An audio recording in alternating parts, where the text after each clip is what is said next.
கேள்வி பாருங்க. ஜனவரி 1 2007 திங்கட்கிழமைனா ஜனவரி 1 2008 என்ன கிழமையாக இருக்கும் அப்படிங்கிறதான் கேள்வி. இப்படி ஒரு வருஷம் எக்ஸாக்டாக வரும்போது லீப் இயர் இருக்கா இல்லையான்னு செக் பண்ணுங்க. இங்கே லீப் இயரா 2007 அப்படிங்கிறதுனா லீப் இயர் கிடையாது. ஸோ அதனால் என்ன பண்ணலாம் அப்படின்னா, இந்த நாளுக்கு அடுத்த நாள் தான் விடை. திங்கக்கிழமைக்கு அடுத்த நாள் என்னது? செவ்வாய். செவ்வாய் தான் ஆன்சர்.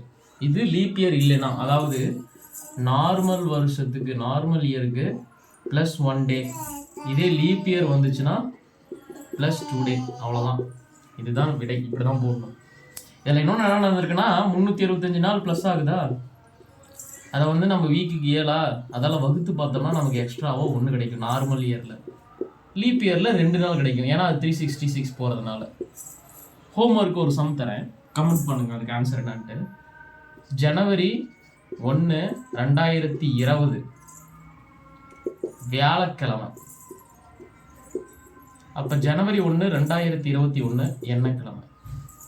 கமெண்ட் பண்ணுங்க.